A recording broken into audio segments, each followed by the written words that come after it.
Good evening and welcome to Blueprint Explosive Exclusive. I'm Madhavdas G. Viewers, the US-Israel war in Iran has triggered turbulence in the Indian Ocean. Waters that are strategic for India. An American submarine torpedoed and sacked the Iranian frigate Iris Dana off the southern coast of Sri Lanka, killing over 85 people.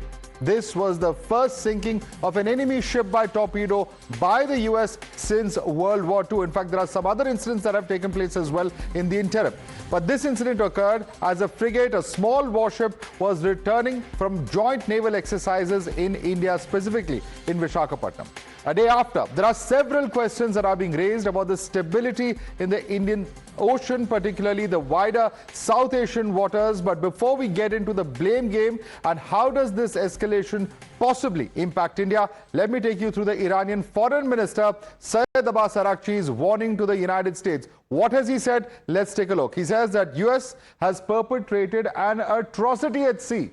He also goes on to say 2,000 miles away from Iran's shores where this has happened. Frigate Dana is a guest of India's Navy. He also adds that it was struck in foreign waters without any warning. He adds that the United States will come to bitterly regret this particular moment. Now, this is what has been stated by the Foreign Minister of Iran. But the larger question is, why should India be put in the dock? While experts have said that India can't be faulted for the incident, ultimately one has to remember that though the strike on Iris Dana was in India's strategic waters, it wasn't in its jurisdiction, but in international waters. Let's go through the factors as to why India shouldn't get involved. Clearly, the first factor is that the incident has happened near Sri Lanka's exclusive economic zone. The second factor, India has jurisdiction over a limited area of the Indian Ocean. Factor number 3, Iris Dana sunk outside India's exclusive economic zone, and EEZ extends about 370 kilometers from India's coastline. Experts have also suggested that India is not at fault and therefore can't be held responsible. However, what can be argued is the fact that US ignored India's sensitivities as the Iranian ship was in these waters because of Delhi's invitation to these naval drills. Experts have also argued that as per protocol for this exercise, ships can't carry any ammunition, and Iris Dana was defenseless, and therefore India's responsibility is only at a moral and human level. On the other hand, the torpedo strike prompted questions also from former US officials about whether Washington's war aims at destroying all Iran's military, were they legal under international law? What does the law say over here? The first question is whether US is turning a blind eye to India's insensitivities. Of course, the second question, are all of Iran's military a threat as such to Trump? The third question, is Trump abiding by the US Constitution or violating it? Question number 4, could US use LEMOA to drag India into the war? Question number 5, was an Iranian warship posing a threat to Washington, D.C. as such? And question number 6, are Washington and Israel's actions legal at all in terms of the sanction that they require? Viewers, here's a big breaking news as to why India cannot be held responsible. This is what top sources in government are telling Times Now. The last port of call for Iris Dana was in Hambantota in Sri Lanka, and the ship had departed the coast of Visakhapatnam after completion of the Milan exercise, which concluded 3 days before the war began. Sources say the incident took place in international waters, and at no point did Iris Dana seek the support of the Indian Navy. This is a big development coming in. Mayank is joining us. Mayank, this is a massive development because for the first time, there's some clarity coming in from top government sources. Those who are in the know of this incident are telling you that India cannot be held accountable because the ship had already docked into another country, and in this case it's Hambantota. It was clearly in international waters. So while there is no legal responsibility, the only question is one of moral responsibility at some level. Interestingly, Hambantota is a deep sea port which is on the southern part of Sri Lanka. And one fact which is very important is that Milan exercise, as you brought out when you started the entire news point, is that the Milan exercise completed on 24th of February. And the warship left that very next day. So it's almost 8 days of gap which is there between the day it was struck by the torpedo and the day it had left the waters from the Indian shores. So it was actually in the international waters, which the Foreign Minister of Iran has also accepted that it was in foreign waters the time it was struck by the torpedo of the US submarine. All right, Mayank, thanks so much for joining us and bringing us that breaking piece of information. For the first time, the government sources clarifying what their position is on this, that India was in no way accountable. Yes, it is a larger question about whether a defenseless ship should have been attacked by the US submarine and torpedoed at all, but we'll have to leave it there. Mayank, thanks so much for joining us. Let's quickly, in fact, take this across to our guest now joining us. At the moment, we have with us Lieutenant General KJ Singh. He is, of course, also with us is Major General Dr. Yash Moore. We have also, of course, a former Western Army commander, and with us is Tara Karta, former Director of National Security Council Secretariat. We have Major General Bishambar Dayal, defense expert, and Major General Yash Moore, who I mentioned earlier as well. Let me start with you first and foremost. Major General Bishambar Dayal, how are you looking at this particular incident? Is this something where you believe US has violated? Because while certainly the ship may have docked into Hambantota, to that extent India can't be held liable. But it is a fact that if it was coming for this exercise and it was unarmed, then surely all those participating would have known about that and would have been tracking this particular ship.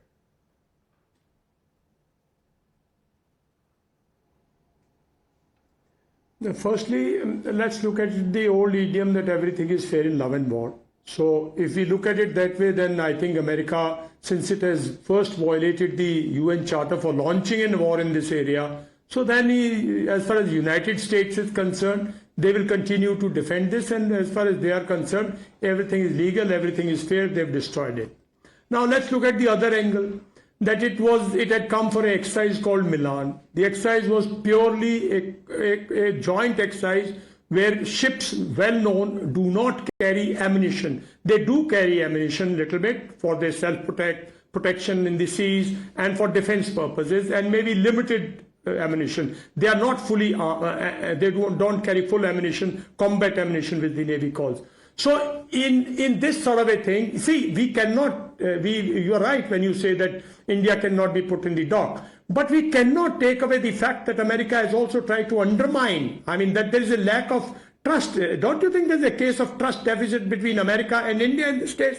Don't you think America is also trying to undermine India's stature in this area? We are looking at Sri Lanka, we are calling some port in Sri Lanka. That's a small country. This is, we call ourselves leader of the South. And this exercise happened here for the 4 days, 5 days. The whole world knew which all. If Americans didn't know which ship has participated in this, then I think we are underestimating America. They knew who participated, they knew each ship, they knew everything what happened here. Right. After that, if you strike this, then probably it is a treachery towards a friend. Either we are not a strategic friend, either we are not strategic partners, either we should not be calling ourselves that we are responsible together with. We have 6 strategic treaties with America. Absolutely. In that case, I think America should have shown some sensitivity, some respect for India. I think those are the views being expressed by many. He wants to. Yeah, Major General Bishambar Dayal, that's a view being expressed by many at this point of time. Let's quickly bring in some of the other panelists as well. Lieutenant General KJ Singh,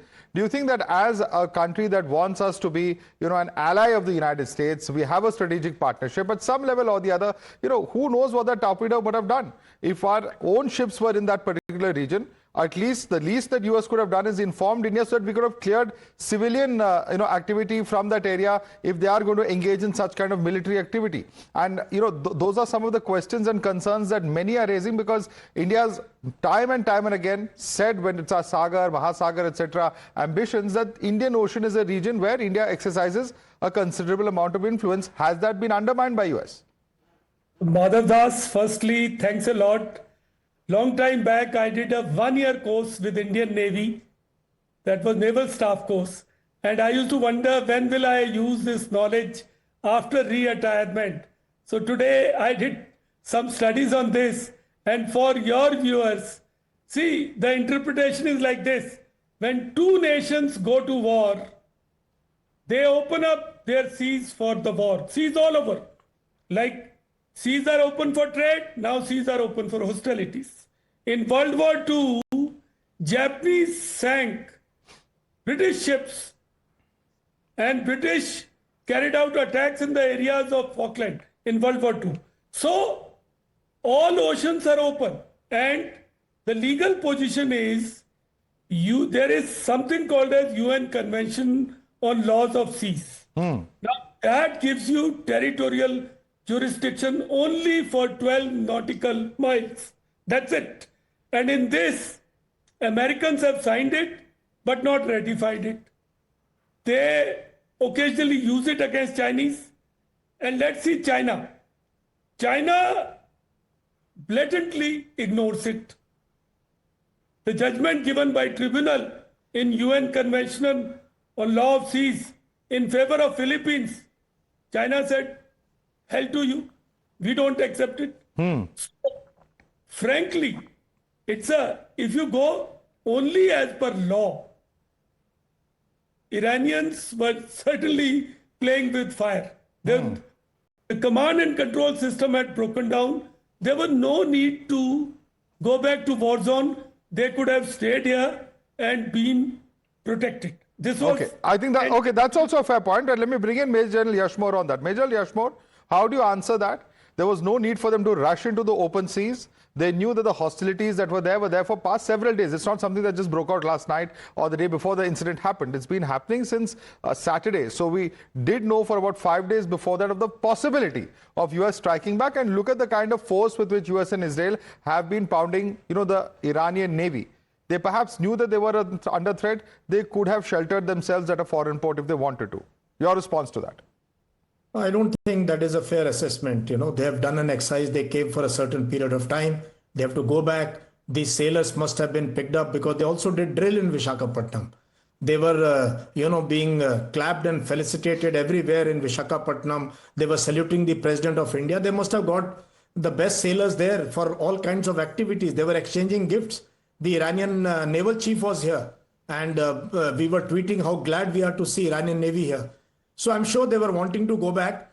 And this is, while technicalities, we may leave US off the hook, but morally, ethically, this is a huge blunder. And US has the strongest Navy in the world. US Navy is so strong, it can destroy all navies of the world put together. Even then they had to do this kind of activity. It has really, this is not the way big powers behave. And to hit a ship which is unarmed or lightly armed or unsuspecting, I'm sure they would have taken precautions if they knew, or some warning would have been sounded. US could have given a warning that now every ship in anywhere in the world, Iranian ship will take them on. This is a harmless ship, and they tried to bully the ship and destroy it. And initially they kept quiet about it. Right. So that is one part. So totally ethically and human value wise, as far as in war, there is a morality in war. It's not that it all is fair, but especially from a superpower doing this. Now the other portion is India's role. At least we could have given condolences. At least we could have criticized the US for doing this. We could have told Sri Lanka ki hum bhi madad karenge. Batao, what help can we do? We could have reached out to the Iranian Navy. Till yesterday they came on our request. We must be so glad to have them here. Ab hum phone utha ke ye bhi nahi kehte, yaar, we are very sorry this has happened. Tell us what we can do. And before this, whenever other ships have come to Colombo, we have been very sensitive. We have been super hyper sensitive. Chinese ships, other ships coming here, because we say this is our sphere of influence, and rightly so. So people come into our sphere of influence, carry out this kind of a cowardice act, then we should call it out. Let me bring in Tara Karta.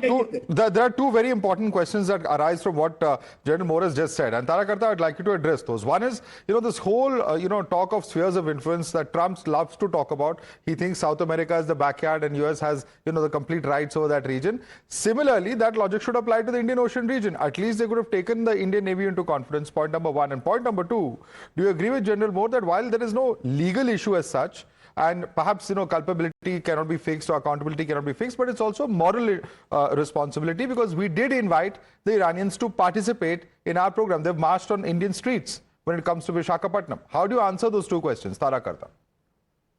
I think in terms of, sphere of influence and things like that, there is, like you said exactly, there is no legal backing to this.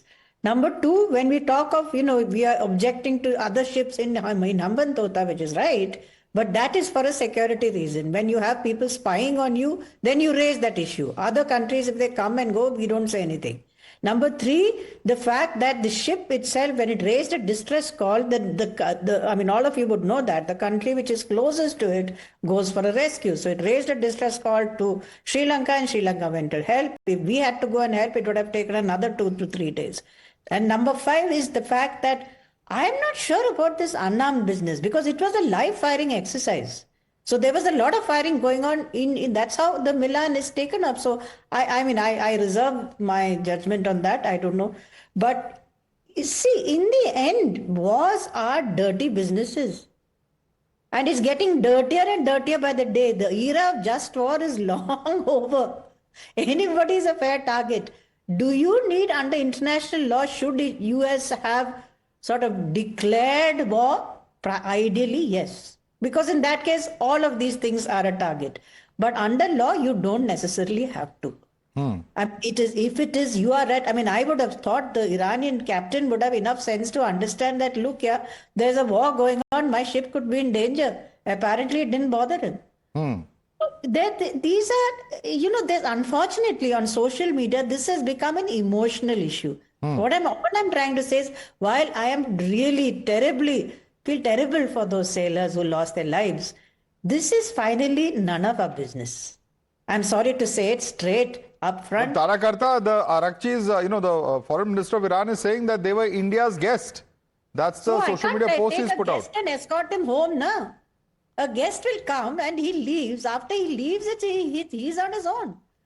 Right? This is a very, by the way, Foreign Minister Arkachi notwithstanding, I'm sure the Iranians would feel terrible about this. I would agree, however, that we do need to send some kind of a message saying condolences, something that I agree. But there is a very mischievous campaign which I can see and I know where it's emanating from, to say that, US ships are docking in India's ports. We are responsible for this ship, because it was our guest. This is absolutely untrue. We have no legal, moral or any authority on ship once it leaves our territorial waters. Okay, and let me take that question. I think that's a very important point that you raised in terms of our messaging, and I debated this last night as well. Major Bishambar Dayal, we've seen in terms of our messaging, there is this, some retired US colonel comes on social media, makes some claims about, US Navy using Indian ports, so on and so forth. That is not denied for 48 hours. Then this incident happens and the government of India denies it. After we see the fallout of the ship, now we've seen, of course, how the Indian Foreign Secretary has gone and signed in that visitor's book. Are we becoming too reactionary in our response rather than taking a measured response and looking at the wider picture? What's going on in your view?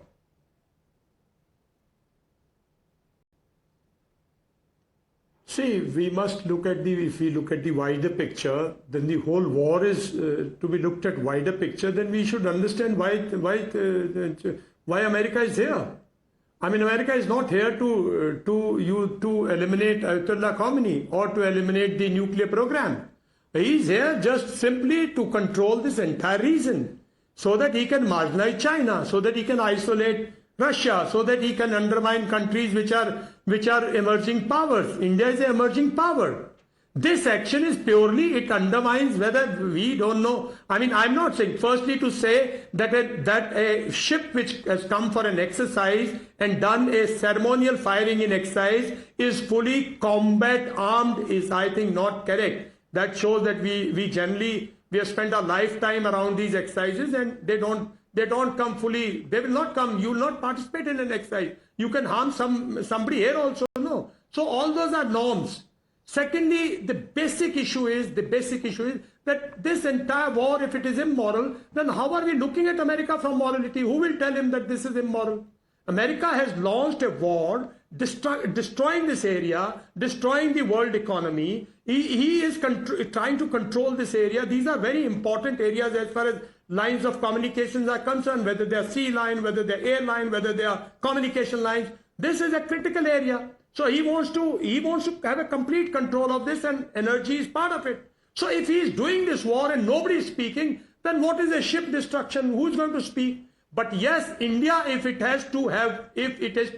desires to be valued in this region by smaller countries, if it wants to tomorrow be a superpower or not an economic power or a power of a nation which is heard in Southeast Asia or in in the world, in the southern world, then it has to. India has to articulate its independent line. We don't have to take on anybody, but yes, in situations such as this, even Tara Karta believes, General Singh, that we could have articulated, and there's no harm in expressing our regrets for what has transpired. In fact, there are even senior diplomats such as Kanwal Sibal who have expressed such a view. What is your point of view on that, General Singh? See, we are looking for morals and ethics in a war which is increasingly difficult to understand. You know, one doesn't know who started this war, whether Israel started or Americans started or they both colluded to start it. We don't even know what are the aims of this war. And in this, if we are trying to emerge as a sphere of influence, leaders of South-South, we are playing with fire. I'm telling you, honestly, let us wait for fog of war to clear and then take our actions. We can't rush because we are not America as yet. We aren't. We have limitations. We are a country which economically is trying to become a relevant power. So till the time, see, in case all our neighbors say we are big brotherly. So are we going to now start dictating to Sri Lanka that you'll do this and you'll not do this? These are consultations and discussions which take place. I'm sure they are taking place at the appropriate level. Okay, no, I don't think there's any question of dictating to Sri Lanka. The larger question was whether at a time of tragedy like this, given our historic relations with Iran, whether we could have been, a little more forthcoming in our regret for whatever has transpired. I'd like to get General more on this. If you could respond to what General Singh was saying. See, while 27th February, the talks were going on between Iran and USA in Oman. And Oman foreign minister makes a statement that talks are very positive and we are about to reach a deal. Iran is almost agreed to every condition. And everybody is saying, including CIA, that there is no question of any enriched uranium. There's no question of any nuclear bomb being made. Everything is clear. Then why when 27th, the foreign minister who's negotiating these talks, and 28th, suddenly there is a war, which is unleashed by combination of Israel and US on Iran. And then the way the targeting of Ayatollah Khamenei and the entire leadership and the 165 young girls lost in the first day itself, a school strike on a school. And so there are many issues why I think Jan Dayal brought it out. They are not looking for, now they agree there is no possibility of regime change by dropping bombs from top. They're looking at controlling the energy resources. They're looking at controlling this very, very important, strait from where 1/3 of the energy of the world moves. So there is bigger aim, which US and Israel are looking here. I don't know how much they will achieve. We really don't know what are the aims of this war. With Trump's unpredictability, have they just gone into the war without seeing how it will unfold? Okay. Did they ever realize how Iran will respond? Nobody realized Iran will respond like All that. right. Because in June they did not respond. Completely out of time. Sorry, I'm interrupting you because we're completely out of time. This is going to be a huge talking point.